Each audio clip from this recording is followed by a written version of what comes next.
And now, stay tuned for the mystery program that is unique among all mystery programs. Because even when you know who is guilty, you always receive a startling surprise at the final curtain. In the Signal Oil program, The Whistler.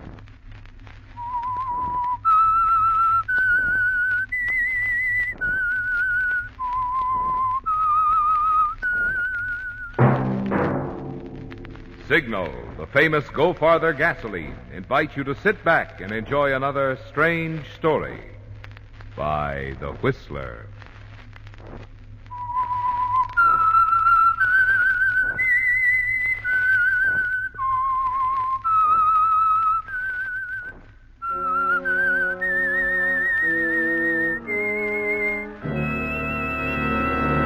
I am the Whistler, and I know many things, for I walk by night. I know many strange tales hidden in the hearts of men and women who have stepped into the shadows. Yes, I know the nameless terrors of which they dare not speak. And now for the Signal Oil Company, The Whistler's strange story, The Other Hand.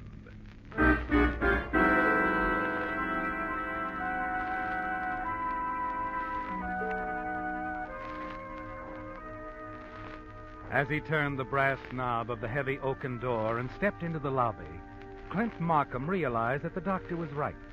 That now, with final proofs okayed on Clint's first big series of articles for the magazine, he needed complete rest and quiet. And Oakdale Sanitarium was the place to get it. The day's supervisor, a scrub-looking gray-haired woman in an immaculate white uniform, was talking on the telephone behind the counter as he entered. Yes, Doctor, we have everything ready for him. That's right. The first floor room in the east wing looking out on the garden. We'll have complete quiet. Oh, just a moment, please. Yes, sir. I'm Clint Markham. Oh, Mr. Markham. I'm talking to Dr. Grosvenor on the phone right now. The doctor'd like to speak to you, Mr. Markham. Here you are. Thank you. Hello, Doctor. Clint, glad you showed up. Thought for a while you weren't going to be sensible. I know what I'm licked. I woke this morning tied up in a hard knot. Well, you've got a bad stomach there, Clint. Might easily turn into something serious. I know. I've given the complete instructions here to have absolute quiet for a week. Longer, if possible. That means no business, no interruptions of any kind. Right. Now, you've got to cooperate in this, you know. I'm aware of that. I hope you are. Well, that's it, Clint. Good luck. Thanks. Goodbye, Doctor. That's that. I suppose the entire staff is completely informed on my situation. Well, Dr. Grosvenor was rather explicit. I thought so. I suppose you show me to my private cell, huh?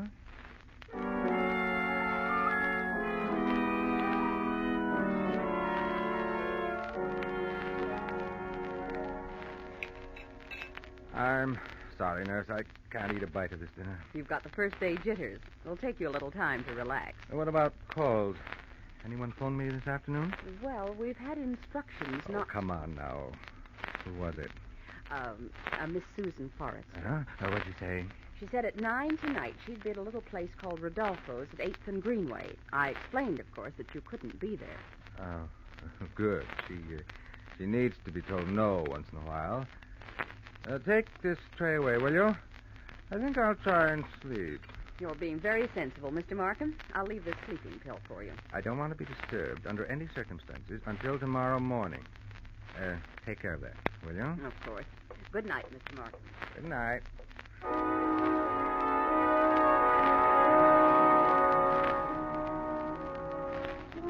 The minutes tick by as you lie in the quiet darkness, telling yourself how ridiculous it was of Susan to expect you to leave the sanitarium and meet her. But you finally decide you can't dismiss her like that. Yes, Clint, Susan's not only an exciting girl, but a very important one at the moment. And sanitarium or no, she likes to have her way. You decide that it would be best to see her. At 8:30, you're back in your clothes, thankful you were given a room on the first floor.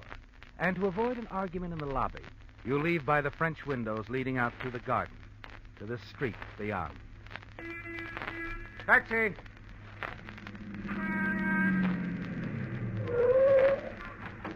Rodolfo's, 8th and Greenway.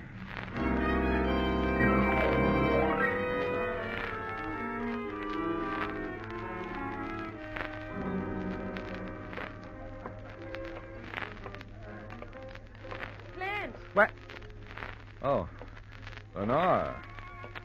Hello, darling. I didn't expect to see you here, Lenore. I expected to see you. Sit down. I'm sorry I have an appointment. Susan Forrest will be late. She always is. How did you know? Miss Forrester stopped by the office to find out where you were. She called the hospital from there. Waiter, Yes, ma'am. pair of old-fashions, please. Sit down, Glenn. Surely you've a moment to spare for your loyal and loving secretary. Look, Lenore, there's no point in hashing it all over again. You've got to understand that I I'm... know, darling, you're a sick man. Getting the articles in shape, making the right deal with just the right publisher has been tough. We're going to be just good friends from now on. Let's not be sarcastic. I was great as a pal and buddy until Susie came along. The little gal with the big punch. Why don't you be honest, Hank? I've tried to be. The only thing Susan Forrest has got that I haven't is a father who runs a successful magazine. Why don't you admit it? I don't want to discuss it, that's all. I wish you would. But why? Why should we go... Then don't you see what a fool she's making of you? No, I don't. Besides, what does that have to do with us? That's why I came here tonight. I want an answer. Well, what kind of an answer do you want? About you and me. I've already told you. That's final? Yes, Lenore. You're sure? Absolutely. Sorry, Clint. Sorry you decided this way. And what does that mean? I don't think you know me very well, Clint. Not really. I fight for what I want. And if I lose, I might as well warn you. I don't give up gracefully. If you're thinking of exposing me, I might as well tell you nobody's going to believe that you wrote most of those articles. Besides... Too old-fashioned. Oh, thanks. Here you are. Thank you, sir. Well? I should have known it would be this way. My mother ran to railroad men. I run to here. I think I've been fair enough with you. Fair? The articles were my idea. I worked them out. Frankly, I didn't expect to seem like this. I thought we understood each other. You've been given a fair salary, and after all, we're adults. Oh, and don't there's worry. I'm not going to jump off a bridge yet. Well, I should hope not. It's a hard problem, but there are answers, you know. I started to tell you, Lenore, threatening to expose me won't work. Skip it. Looking for a cigarette? I seem to be out. You need one. You're shaking like a Model T. Here, have one of mine. No. Light? Thanks. All right. Oh, what was that? Flashbulb. Oh. Talk with her. I just caught your picture, folks. Have it ready for you in about 10 minutes. 4x6 print for $1. Not now. I don't want any souvenirs of this. Is this my drink? Yes. Go on, Clint. Finish your drink and we'll order another. No, thanks. No more. With this stomach of mine, I've lost my taste for liquor. Besides, that one will give me enough trouble. About the picture... Please, go away. I said not tonight. Excuse me, Lenore. I'll go over and get some cigarettes.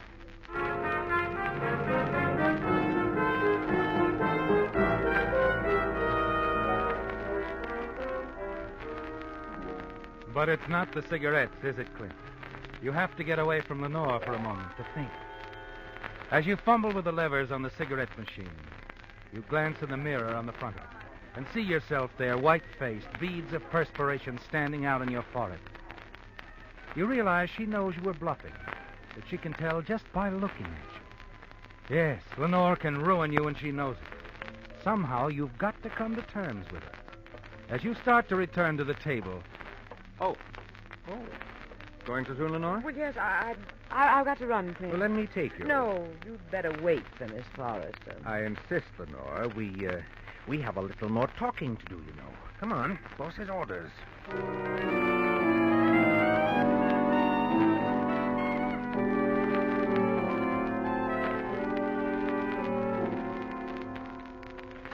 I don't see why you have to come in. I told you. You haven't Clint. told me a thing. I'm not a blackmailer. I'm not interested in anything but you. Is that clear? Sure, only I just don't believe it. Well, will you please go? My roommate will be coming home soon. I don't want it to be... Oh, excuse me. Hello? Come on. No. Not now. Can I discuss it? No. All right, later. Just interested in me, huh? Oh, Clint, this... I'm through. Listen. That was Marty Davis, wasn't it? Leg man for that newspaper columnist. What's he paying you for the exposure picture? Well, Clint! Literary frauds come pretty high, Lenore. I take it you haven't given him everything yet, or he wouldn't be calling back. Haven't named names yet. Huh? No, I haven't named names. I heard what you said. I told you once it won't work, and I meant it. I'm not telling anyone about you. Not the papers, not Susan Forrester. I don't have to. Now, just get out of here, Clint. Oh, no, I'm not leaving until You are leaving right now. Put that down. You give me that. Let go! Try to ruin me, will you? You... No.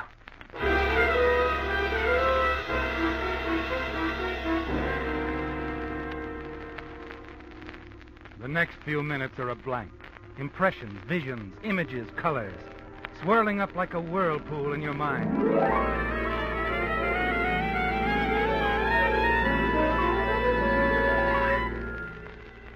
Then your head clears.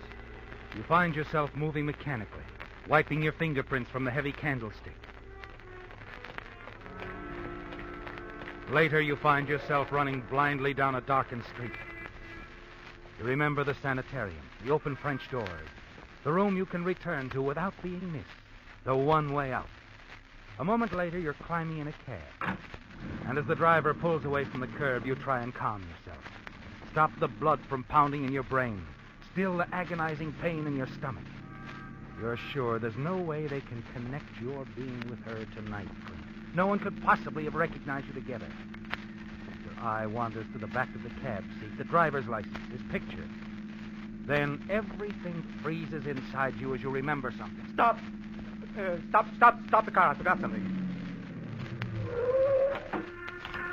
Hey, wait a minute. Do I wait for you? Oh, no. Here you are. Keep the change. You hurry back to Rodolfo's, your mind focused on the thing you forgot, the one thing that can hang you. That photographer. I've got to get that picture.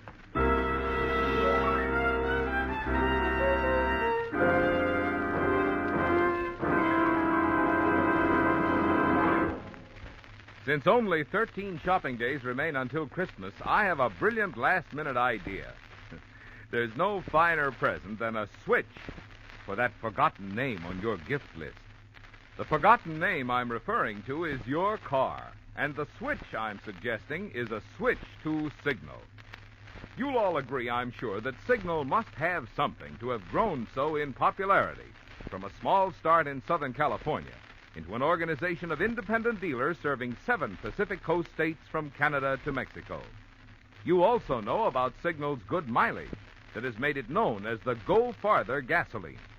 But even more important to motorists is the extra driving pleasure you enjoy, because today's Signal gasoline helps your engine run so efficiently. So if you want your gas pedal to keep that Christmas morning thrill year-round, how about following Marvin Miller's suggestion? How about giving your car a switch for Christmas? A switch to Signal, the famous Go Farther gasoline.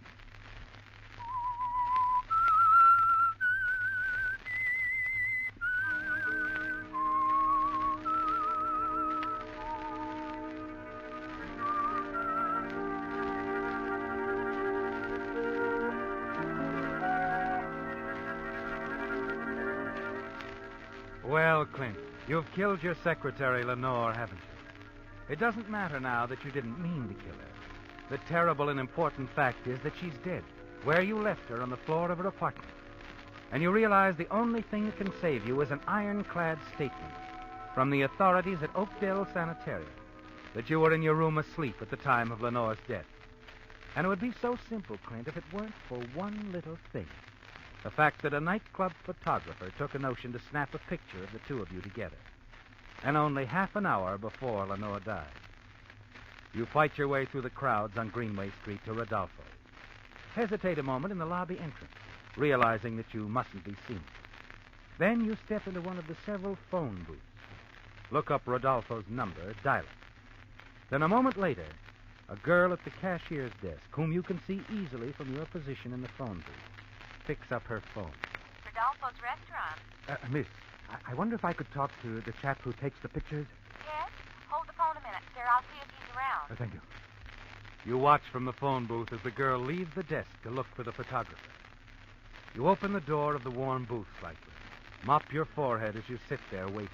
I don't understand. Suddenly you hear a voice, a very familiar voice, about 20 feet away. You're absolutely certain that Mr. Markham hasn't been here. No one is out for you, Miss Forrester. I've been right here. I hope I didn't miss him by waiting in the bar. Susan Forrester, coming directly towards you. You draw back into the booth, keeping the door partially open, so the light will remain off of you as Susan stops so close by you could reach out and touch her. He's never kept me waiting like this before. It's been a half hour. Well, I do not know the gentleman, madam, but... Oh, I wonder if he got my message. Where's the telephone? Right here. Oh, someone's in the first seat. Please sit down, madam. Thank you. You withdraw further into the booth next to the one Susan is using. Even hear her dialing as you anxiously watch the cashier's desk. Then prepare to listen to the conversation you can't prevent, knowing that if they send someone to your room at the sanitarium, you're in a hopeless position. Hello. Hello, Oakdale. This is Miss Forrester calling again. I left a message earlier in the evening from Mr. Markham. Yes, that's right. No, I don't wish to leave another message. I'd like to talk to him. What? You have to get permission. Oh, well, when will the night supervisor be back? 15 minutes? All right, I'll call back then in 15 minutes. You hear her hang up. Look out cautiously as she moves past you on her way back to the cocktail lounge. Finally, the girl from the cashier's desk comes back, picks up her phone. You might as well be blocks away as you talk to her. Hello, sir? Yes? I'm sorry, but Ted, our photographer, he's left for the evening. Oh? There's a chance you might find him round the corner at Leonardi's. His girlfriend works there. Well, thanks. Thanks a lot. You hang up in a blind panic, wondering about your next move. In 15 minutes, Susan will call the sanitarium, talk to the night supervisor. She's a persistent girl, Susan, used to getting her own way. But somehow you've got to stop her call. And then you realize that the answer might be right in front of you. Worth a try, isn't it, Clint?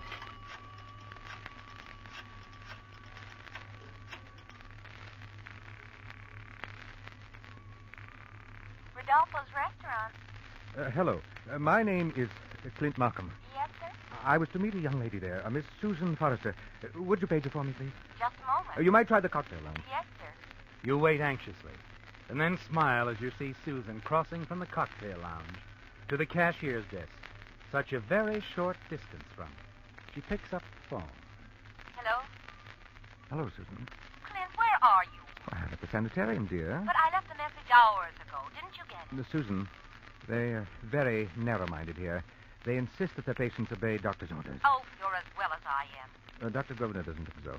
He tells me I've got to rest. Clint, I wanted to see you. Well, I want to see you. But perhaps there's something in what they say. You know, the strain of finishing the writing and all. Oh, that's ridiculous. Why, you're as healthy as Look, dear, look. Let's put up with them for a few days, huh? We'll make up for it. Well, miss me? You know I do. I'll call you the very first day they allow me visit. All right. But don't keep me waiting too long, darling. I won't.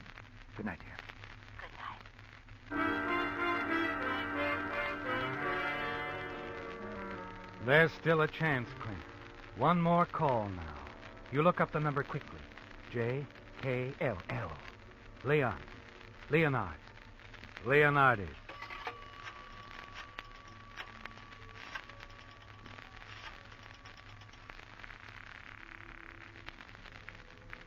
Leonardi's. Hello.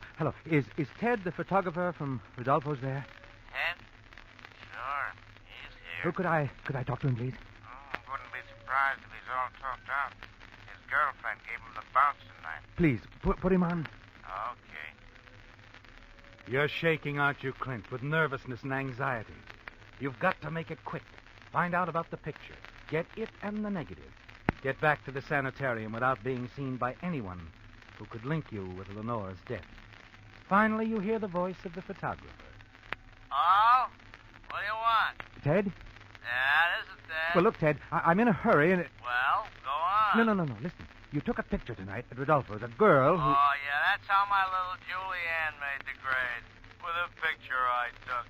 She showed it to the head of a model agency. Please, I'm not talking about your girl. This was at Rodolfo's earlier, a blonde girl. Oh, the blonde. Mister, you shouldn't trust her. I don't remember you, but I sure remember that blonde girl. She gave me the surprise of my life. She gave me $20 for the picture and the negative. What? $20. I delivered them to her apartment. You delivered them to her? Yeah, shoved him under her apartment door. A little double-crossing. Now you're talking, mister. Now you're smart. All women are double-crossers. I don't know you, buddy, but you come on down here, huh? We'll have a little drink on it, huh? No. Thanks, Ted, I can't. I have things to do.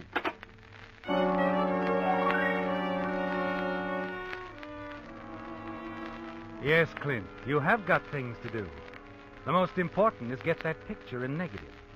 You ease out of the phone booth, slip out of Rodolfo's without being noticed. 20 minutes later, you're back at Lenore's apartment, racing up the stairs. You gasp with relief at the sight of a large brown envelope stuck under her door. As you scoop it up and put it in your pocket, you hear someone coming up the stairs. There's just time to leap back into an alcove out of sight. Don't be silly, Fred. Isn't that right? I wanted to come in and meet Lenore, my roommate. She must be quite a pal if you can barge in like this. Oh, Lenore's a great pal, but besides that, she's completely gone into that boss of hers. Shall we tell my dad?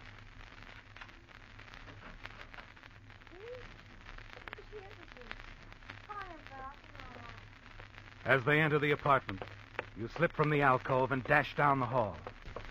At the head of the stairs, it comes.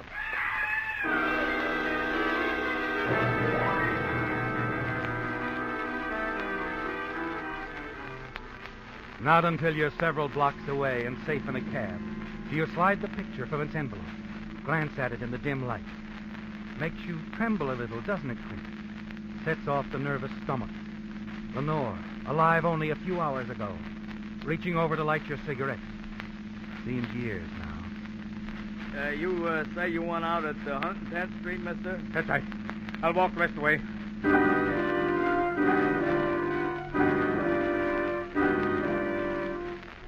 You leave the cab several blocks from the sanitarium and wait until it drives off. No one notices you in the darkness as you climb across the terrace, let yourself in through the French window. A few minutes later, you're undressed, back in bed. For the first time now, you're aware of thirst, a raging thirst. You lean back, trembling. The reaction is setting in, isn't it, Clint? The letdown after the terror of the past few hours. You wish you could try to forget it now, but there's one more thing, one more act you must put on. Your hand trembles as you reach for the signal cord to summon the nurse. Your head throbs. The tight, knotted feeling in your stomach is worse than ever. You steel yourself for the next few moments ahead. Did you ring for me, Mr. Norton? Yes. Put on the light. You nurse? Oh. Right. Awfully bright. Oh, how long have I been asleep? It's after 1 o'clock. Oh. Anyone try to reach me? I believe there was a call, but the night supervisor... He wouldn't let them through. It's the only way, Mr. Markham. You need your rest. You don't look too well. I don't feel well, nurse. Is there anything you wanted? Yes, I'm terribly thirsty. Could I have a glass of water? Yes, I'll get it for you. And then you'll have to go back to sleep. I will, nurse. I'll be right back.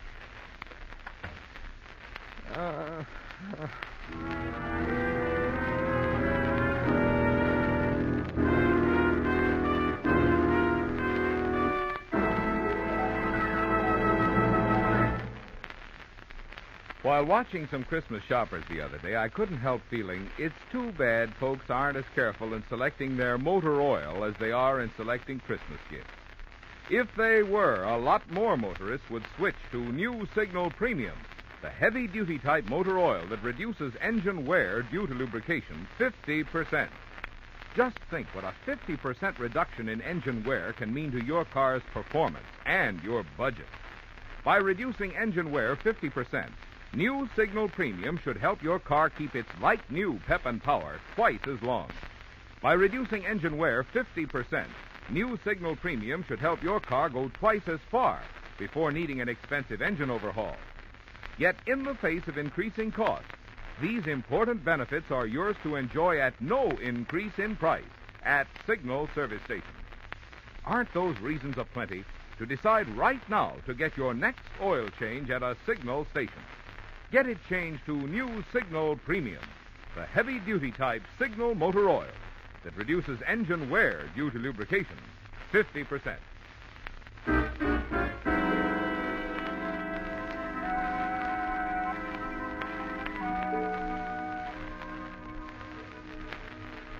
So it's over now, Clint.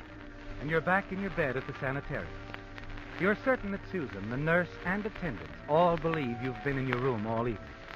You're weak and trembling, your stomach worse than ever. But you can lean back, relax now, and rest, quite sure that you're safe. You're certain no one knows you left the room. And the only thing that can still connect you to the murder of Lenore Stark is the picture of the two of you taken at Rodolfo's. The picture in negative in the brown envelope lying on the stand beside your bed. You waver dizzily as you reach for them. Slide them from the envelope. Strike a match. The negative goes up in flames quickly. Then you touch the match to the upper left corner of the picture. The glossy print starts to burn, the flames moving down, crawling across the picture of your face. And then Lenore, finally down to her hand, holding a match to your cigarette. That's when you see it, Clint. Something you should have seen before. Her other hand, her left hand poised directly over your drink, dropping a capsule into it. Oh. No wonder she wanted the picture. I'm not telling anyone.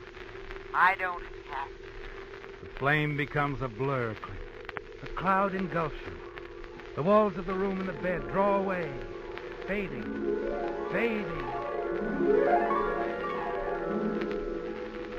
I brought your water, Mr. Markham. Mr. Markham, did you fall asleep? Water. No. Water. What is it, Mr. Markham? Is something wrong? Mr. Markham? No.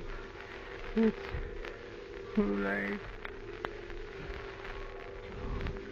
Mr. Markham, you've got to try. You've got to sit up. Please, Mr. Markham, please.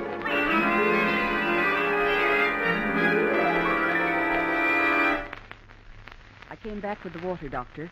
I found that Mr. Markham had fainted. I tried to rouse him. It's all right, nurse. You couldn't do anything for him. I don't understand it. He's dead. Yes.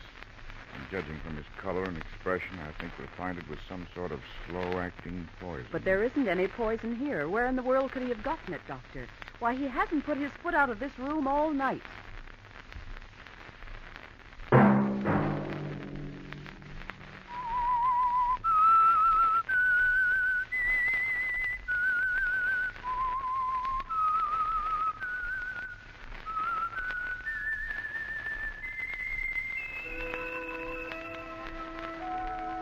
Let that whistle be your signal for the Signal Oil program, The Whistler, each Sunday night at this same time. Signal Oil Company has asked me to remind you, during this busy pre-holiday season, it's especially important to drive at sensible speed, be courteous, and obey traffic regulations, so that some avoidable accident doesn't mar your Merry Christmas.